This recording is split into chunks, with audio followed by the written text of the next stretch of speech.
بسم اللہ الرحمن الرحیم۔ السلام علیکم دوستو۔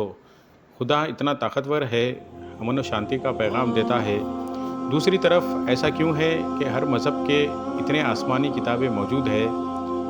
دنیا میں اکثر لوگ انہیں دیکھ کر الجھن میں آ جاتے ہیں، شروع سے کوئی ایک کتاب کیوں نہیں ہے؟ اگر ہم صرف ایک کتاب ہی پر عمل کریں تو کیا یہ بہتر نہیں ہوگا؟ یہ سوال ایک خاتون نے ڈاکٹر ذاکر نائک سے پوچھا، کیونکہ وہ سچ کو پانا چاہتی تھی، راہ حق کو پا لینا چاہتی تھی، ہدایت کے راستے پر چلنا چاہتی تھی، پر مشکل یہ تھی اس کے سامنے چند سوال تھے جس کا جواب اسے کسی سے نہیں ملا۔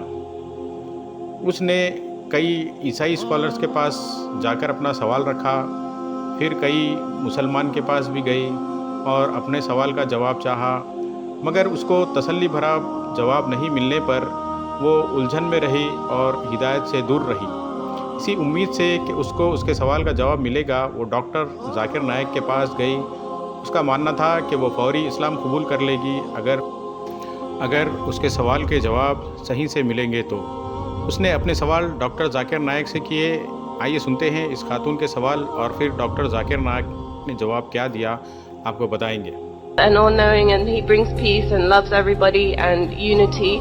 Why is it that we have so many different religious books, and why do they seem to cause so much confusion amongst people on earth? Why isn't there just one book from the beginning, and why don't we just all follow that?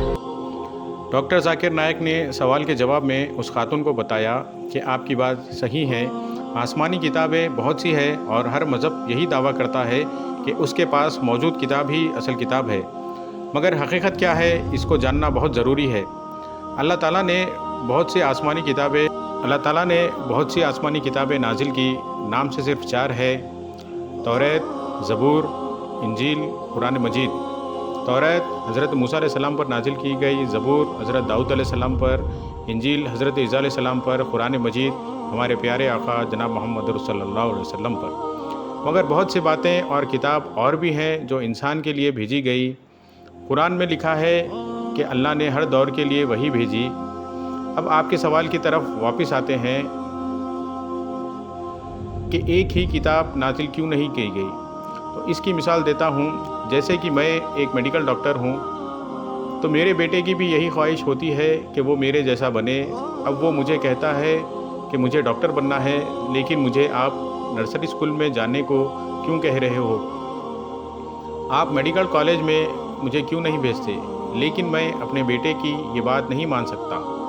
اگر میں اپنے بیٹے کو medical کا doctor بنانا چاہتا ہوں تو میں اس کو میڈیکل کالج نہیں بھیج سکتا، پہلے مجھے اس کو نرسری بھیجنا ہوگا، پھر فرسٹ، پھر سیکنڈ، پھر تھرڈ اسٹینڈرڈ، پھر پرائمری، پھر میٹرک تک کی تعلیم دلانی ہوگی، پھر اس کو جونیئر کالج بھیجوں گا، پھر میڈیکل کالج میں ایڈمیشن دلاؤں گا۔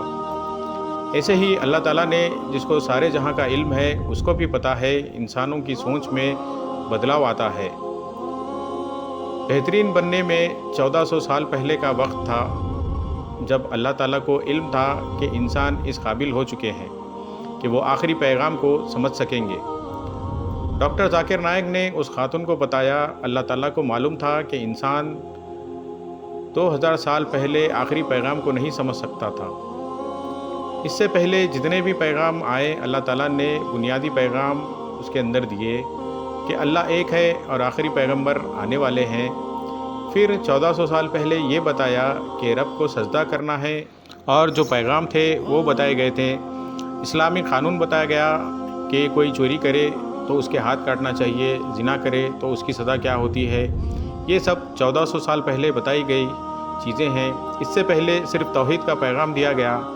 اللہ تعالیٰ جانتا تھا کہ قرآن مجید آخری وحی، اس سے پہلے جو کتابیں نازل کی گئی وہ اس لیے کہ انسان اللہ تعالیٰ کا پیغام سمجھنے کے قابل ہو جائے۔ جب اللہ تعالیٰ نے پہلی کتاب نازل کی تو ان کو پتہ تھا کہ انسان کو ابھی اور سیکھنے کی ضرورت ہے۔ اگر اللہ تعالیٰ حضرت آدم علیہ السلام پر ہی قرآن نازل کر دیتا تو کیا ہوتا؟ کوئی سمجھ نہیں پاتا۔ وہ انسانیت کی شروعات تھی، کسی کو کچھ نہیں معلوم تھا۔ پہلے زندگی گزارنے کا طریقہ بتانا تھا، پھر دھیرے دھیرے احکامات۔ کسی بھی پیدا ہونے والے بچے سے امید نہیں کر سکتے کہ ماں باپ پہلے اس کو سکھاتے ہیں پھر امید کرتے ہیں۔ ایسے ہی انسانیت کی شروعات میں کیا گیا، قرآن پاک سے پہلے جو بھی کتابیں بھیجی گئی ان میں ملاوٹ ہو گئی ہے، لوگوں نے ان میں اپنے حساب سے پھیر بدل کیا۔ اس لیے جب آخری وحی قرآن مجید نازل کیا گیا تو اللہ تعالیٰ نے فرمایا کہ ہم نے قرآن کو نازل کیا اور ہم ہی اس کی حفاظت کریں گے۔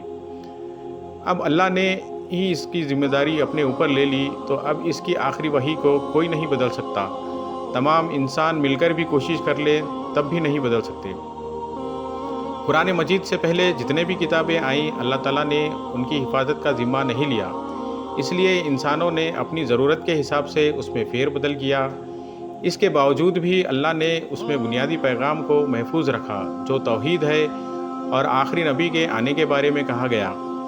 یہ سب باتیں بتانے کے بعد ڈاکٹر ذاکر نائک نے اس خاتون کو پوچھا، اب جب میں نے آپ کو سب باتیں بتا دی ہے، آپ کو یقین ہے کہ آپ صلی اللہ علیہ وسلم آخری پیغمبر ہے؟ لیکن اس خاتون نے کہا، ابھی میں نے مکمل نہیں پڑھا۔ ڈاکٹر ذاکر نائک نے کہا کہ میں نے آپ کو بائبل سے بھی ثابت کیا، نبی صلی اللہ علیہ وسلم کے بارے میں۔ آپ عیسائی دھرم سے تعلق رکھنے والی لگتی ہیں۔ اس خاتون نے کہا، ہاں میں پیدائشی عیسائی ہوں، مگر میں نے کبھی عیسائی دھرم کو توجہ نہیں دیا۔ میں مشنری اسکول گئی اور کیتھولک اسکول سے بھی پڑھائی کی، صرف اس حد تک ہی میں عیسائی دھرم کو جانتی ہوں۔ ڈاکٹر ذاکر نائک نے کہا، کیا آپ اس چیز پر یقین رکھتی ہیں کہ خدا ایک ہے اور جیزس خدا نہیں ہے؟ اس خاتون نے کہا، ہاں۔ پھر ڈاکٹر صاحب نے پوچھا، کیا آپ مورتی پوجا کو حرام سمجھتی ہے؟ اس نے کہا، ہاں۔ اب آخری سوال کہ آپ سمجھتی ہے حضرت محمد صلی اللہ علیہ وسلم آخری پیغمبر ہے؟ اس خاتون نے کہا کہ آپ نے جس حساب سے جو کچھ مجھے بتایا اور سمجھایا ہے، اس حساب سے تو واقعی حضرت محمد صلی اللہ علیہ وسلم اللہ کے آخری رسول ہیں۔